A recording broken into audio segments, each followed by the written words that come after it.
Anda kembali bersama Sergap Pemirsa. Pembobolan kantor ekspedisi terekam CCTV. Pelakunya ternyata residivis yang telah 6 kali beraksi membobol ruko. Pelaku mencoba kabur dan melawan saat diminta menunjukkan barang bukti.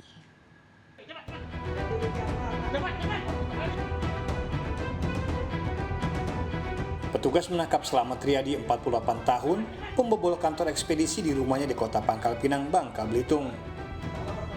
Dari dalam rumah pelaku ditemukan sejumlah barang bukti hasil kejahatan. Pelaku yang seorang residivis ini terkena licin hingga petugas harus berhati-hati saat menyergapnya. CCTV merekam saat pelaku membobol sebuah kantor ekspedisi. Menggunakan helm, pelaku yang beraksi seorang diri mengobrak-abrik isi kantor. Dalam catatan kepolisian, pelaku spesialis maling ruko ini telah 6 kali beraksi. Petugas harus melumpuhkan pelaku lantaran melawan saat akan diminta menunjukkan barang bukti.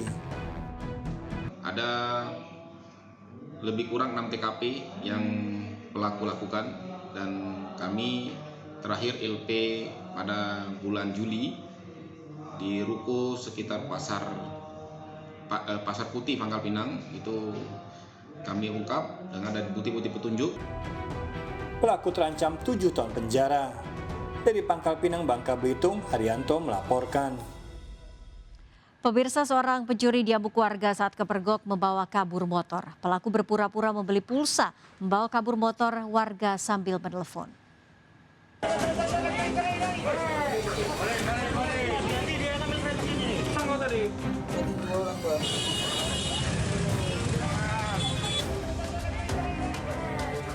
Warga Jalan Veteran Labuhan Deli, Deli Serdang tak bisa menahan emosi terus berupaya menghajar Jimmy yang kepergok mencuri motor meski dihalangi aparat.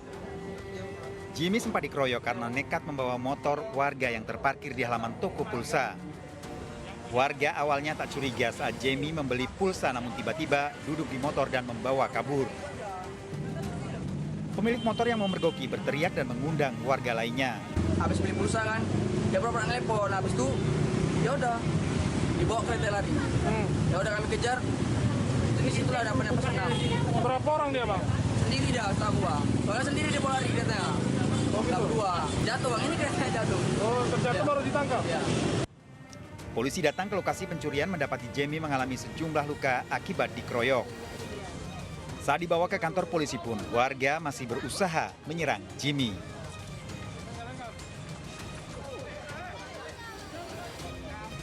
Jimmy menjalani pemeriksaan di kantor polisi dan terancam hukuman 4 tahun penjara. Dari Kota Medan, Sumatera Utara, Adi Palapahar, iNews melaporkan. Terlilit utang 15 juta rupiah untuk berobat anaknya, seorang nenek di Bogor, Jawa Barat menjadikan cucunya sebagai jaminan. Wanita pemberi utang yang membawa bocah tersebut selama 20 hari ditetapkan sebagai tersangka.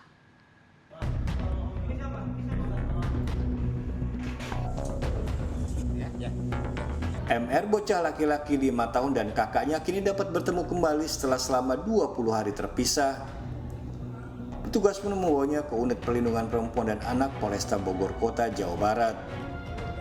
Terpisahnya kedua bocah ini lantaran sang nenek terlilit hutang 15 juta rupiah kepada Nur Halimah, tetangganya. Uang tersebut digunakan untuk berobat ibu dari bocah MR. Namun lantaran pasangan kakek nenek Yanto dan Mardia ini kerap berpindah rumah, pelaku Nur Halimah meminta jaminan. Selama 20 hari bocah MR 5 tahun di bawah penguasaan Nur Halimah. Setelah memeriksa saksi termasuk menyita barang bukti berupa akte kelahiran dan kartu keluarga, Nur Halimah ditetapkan sebagai tersangka. Bu Nur Halimah itu datang ke kontrakannya Bapak Yanto untuk menanyakan terkait dengan anak atau Muhammad Raka, cucunya Pak Yanto, untuk dibawa bersama Ibu Nur Halimah. Dan sejak saat itu Pak Yanto dan Ibu Mardia ini tidak bisa menemui. Pelaku terancam 10 tahun penjara atau denda maksimal 200 juta rupiah. Dari Bogor, Jawa Barat, Furqon Munawar melaporkan. Bukannya isolasi mandiri seorang pria yang mengaku positif COVID-19, keluyuran berwisata kuliner ke sejumlah restoran di Kota Medan, Sumatera Utara. Aksinya meresahkan, pria ini ditangkap polisi di pemandian air panas di Kabupaten Karo. Namun mengejutkan, pria ini ternyata berbohong demi konten dan hasil PCR-nya ternyata negatif COVID-19.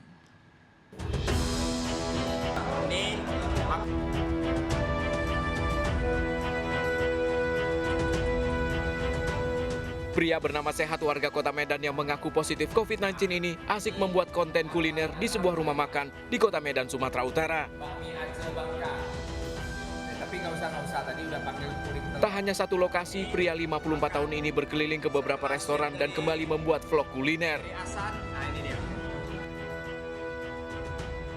Video ini viral dan dihujat warganet yang kesal karena bukannya melakukan isolasi mandiri, pria ini justru wisata kuliner. Bahkan pada bagian lain videonya, pria ini mengaku sudah 5 kali tes PCR dan seluruh hasilnya positif COVID-19. Karena aksinya meresahkan, Satgas Kecamatan Medan Kota mendatangi alamat rumah pria tersebut. Berdasarkan surat PCR, rumah sekaligus bengkel bubut tersebut dihuni oleh kakaknya. Kita kalau memang di alamat tersebut, kita sudah perintahkan lurah dan dari kita kecamatan untuk memantau serta melakukan langkah-langkah awal. Kalau memang itu ternyata dia memang pernah di situ, kita lakukan penyemprotan disinfektan sesuai dengan kita data dulu nanti apa memang ada dia secara pribadi melakukan komunikasi dengan orang-orang yang tinggal di rumah tersebut. Namun setelah dikonfirmasi, yang di rumah tersebut mengatakan sudah lebih kurang 20 tahun dia tidak tinggal di alamat di rumah itu. Pria ini kemudian ditangkap polisi saat sedang berwisata di pemandian air panas di Kabupaten Karo, Sumatera Utara. Hasil pemeriksaan polisi diketahui pria ini ternyata tidak terpapar virus corona. Hasil tes PCR-nya negatif COVID-19. Pria ini diduga membuat dan menyebarkan berita bohong demi konten. Yang bersangkutan dapat menjawab dan mau berjumpa dengan kami sehingga langsung kami lakukan penangkapan terkait yang bersangkutan menyebarkan video yang diduga berisikan muatan yang bohong. Yang disebutkan kan dia bohong, berarti itu artinya hasil tes yang dia sebut dia positif ternyata bukan positif gitu? Ya, ada tes yang menyatakan bahwa dia negatif dan dia tidak menjelaskan secara rinci di video yang dia buat sehingga menyebabkan keributan di tengah masyarakat. Setelah menjalani pemeriksaan, status Sehat telah ditetapkan polisi sebagai tersangka dijerat dengan Undang-Undang ITE dengan ancaman 10 tahun penjara. Dari Medan, Sumatera Utara, Saddam Hussein, Adi Palaparahap melaporkan. Pemirsa, warga temukan seorang mahasiswi tewas di kamar kos. Evakuasi jenazah dilakukan tim Satgas COVID-19. Warga Jalan Perintis Kemerdekaan Kota Baru, Kupang, Nusa Tenggara Timur digemparkan dengan tewasnya Ferbina Yomelinda, seorang mahasiswi di kamar kosnya. Tewasnya korban diketahui oleh pemilik kos saat mengantarkan makanan. Evakuasi jenazah dilakukan tim Satgas COVID-19. Hasil olah TKP tidak ada kejanggalan dalam kematian korban. Diduga korban meninggal akibat sakit. Jenazah langsung diserahkan ke keluarga untuk dimakamkan.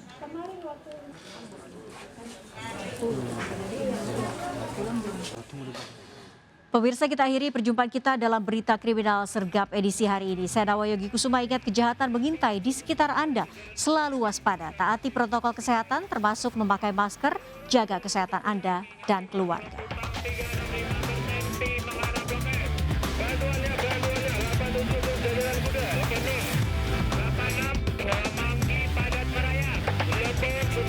Jajaran Puri hingga saat ini aman terkendali.